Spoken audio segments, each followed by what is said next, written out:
Hare Krishna. Welcome to our Sathvik சமையல். எல்லாருக்கும் நமஸ்காரம்.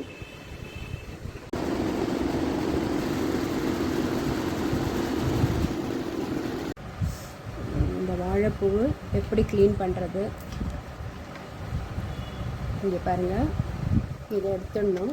இந்த நடுவில் இருக்கிற இந்த நரம்பு எடுத்துடணும், அவ்வளோதாங்க. அப்புறம் இதை எப்படி கருப்பாகாமல் வைக்கிறது அப்படின்னீங்கனாக்கா, கொஞ்சம் மோர் கலந்த தயிர் கலந்து மோராக்கி அதில் பொடியை அரிஞ்சு இதை வச்சோம்னா கருப்பாகாது. அப்புறம் இதை பொரியலோ கூட்டோ நம்ம வாரத்தில் 7 days in 1 week இல்லையா, வாரத்தில் நம்ம 2 முறை இதை நம்ம சமைச்சு சாப்பிட்டுட்டு வந்தோன்னா, யாருக்கு சர்க்கரை வியாதி இருக்கோ அவங்க மாத்திரை சாப்பிட்டாலும் இந்த மாதிரி சில விஷயங்கள்லாம் நம்ம உணவில் எடுத்துட்டோன்னா நம்மளுக்கு கொஞ்சமாவது சுகர் கண்ட்ரோலில் இருக்கும். மாத்திரையால் கண்ட்ரோலில் இருக்கும், இருந்தாலும் இந்த மாதிரி சில விஷயங்கள்லாம் நம்ம சாப்பிட்டுட்டு வந்தோம்னாக்கா அதனால் கொஞ்சமாவது அது நம்மளுக்கு குறைய ஆரம்பிக்கும் இயற்கையாகவே. அப்புறம் இந்த கர்ப்பப்பை இருக்குங்க இல்லையா பெண்களுக்கு, அவங்களுக்கு அந்த கர்ப்பப்பையில் இருக்கிற பல பிரச்சனைகளின் இன்றைய காலகட்டத்தில் நிறைய பிரச்சனைகள் அதில் சந்திக்கிறாங்க பெண்கள். அந்த பிரச்சனையும் இதில் கொஞ்சம் நம்மளுக்கு சரியாயிட்டு வரும். குழந்தை இன்மையான மலட்டுத்தன்மை இருக்குது இல்லைங்களா, அதுவும் குணமாகும்.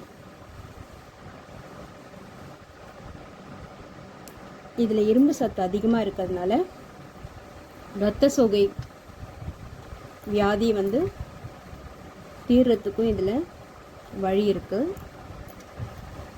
நார் சத்து நிறைஞ்சிருக்குங்க இதில் நார் சத்து ரொம்பவே இருக்குது. ஸோ அதனால் இதை நம்ம அடிக்கடி உணவில் நம்ம எடுத்துகிட்டு வந்தோம்னாக்கா மலச்சிக்கல்லேருந்தும் நம்ம விடுபடலாம். மாதவிடாய் காலத்தில் பெண்களுக்கு வயிறு வலிக்கிறது தெரியுமா, கிராம்ஸ்லாம் வரும் வயிற்றில், அதெல்லாம் நான் பட்டிருக்கேன். அப்போல்லாம் நம்மளுக்கு இந்த மாதிரி ஸ்மார்ட் ஃபோன், பெரியவங்களும் அவ்வளோ நம்மளுக்கு இதெல்லாம் எங்கே எடுத்து உரைக்கிறாங்க, அதனால் தெரியாமல் மாத்திரை முழுங்கிட்டு காலத்தை முடித்தோம். ஸோ இப்போ இதை பற்றிலாம் நம்மளுக்கு தெரிஞ்ச பிறகு எல்லாருக்கும் தெரிஞ்சுக்கணும், எல்லாருக்கும் தெரியப்படுத்தணும் அப்படின்ற ஒரு இதில் தான் அது மாதிரி ஒரு எண்ணம் தான் எனக்கு. ஸோ மாதவிடாய் காலத்தில் பெண்களுக்கு கிராம்ஸ் வரும், ஸ்டமக்கில் பெயின் வரும்.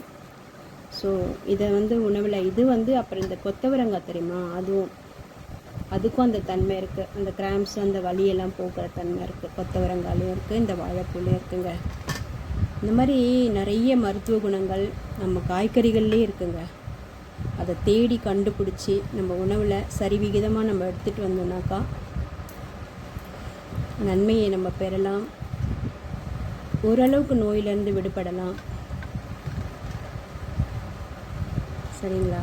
நீங்கள் பாருங்கள் எவ்வளோ அழகாக இதை நான் சமைக்கும்போது இதை நாங்கள் எப்படி க்ளீன் பண்ணுறது, இதனுடைய மருத்துவ குணங்கள் என்னன்றதை இப்போ நான் உங்கள்கிட்ட ஷேர் பண்ணேன்.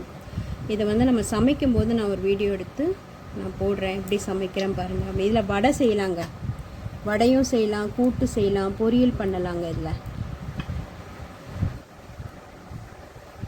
பால் கொடுக்குற தாய்மார்கள் இருக்காங்கல்ல குழந்தைக்கு, அவங்களுக்கும் இது ரொம்ப நல்லா பால் சுரக்கும். குழந்தைக்கு பசி இல்லாமல் பால் கொடுக்கலாம். அப்புறம் இந்த ஆண்களுக்கு மலட்டுத்தன்மை, பெண்களுக்கு மட்டும் மலட்டுத்தன்மை இருக்குதுன்னு சொல்கிறது தவறு, ஆண்களுக்கும் இருக்குது. அந்த ஆண்களுக்கு விந்தணுக்கள் கவுண்டில் ஜாஸ்தி வர்றதுக்கு இது உதவியாக இருக்குங்க. இதை சாப்பிட்றதுனால அதுவும் அதிகமாக அவங்களுக்கு அந்த பிரச்சனையிலேருந்து ஆண்களும் வெளியில் வரலாம் அப்படின்னும் இந்த மருத்துவ குணம் இந்த வாழைப்பூவில் இருக்குங்க. இது இருக்கு இல்லைங்க, இது இந்த இந்த இந்த நரம்பு மாதிரி இருக்குல்ல, ஒரு தவறுதலாக இந்த வாழைப்பூ பொரியல்லையோ இல்லை கூட்லேயோ ஒன்று வந்துடுச்சுன்னா கூட கசப்பாயிடும். அதனால தான் அதை நீக்கிறது. இங்கே பாருங்கள் என்ன அழகாக நான் நீக்கிட்டேன். பூரா ஒரு பூவை நான் க்ளீன் பண்ணேன்னா வீடியோ ரொம்ப லாங் ஆகிடும். ஸோ நான் கொஞ்சம் உங்களுக்கு காட்டுறதுக்காக நான் இவ்வளோ தான் க்ளீன் பண்ணேன். இங்கே பாருங்கள், இவ்வளோ க்ளீன் பண்ணியிருக்கேன். நம்ம இந்த மருத்துவ குணம் நிறைஞ்ச பூவை அடிக்கடி உணவில் எடுத்து நன்மை பெறுவோம், நோயின்றி வளமோடு வாழ்வோம். ஹரே கிருஷ்ணா.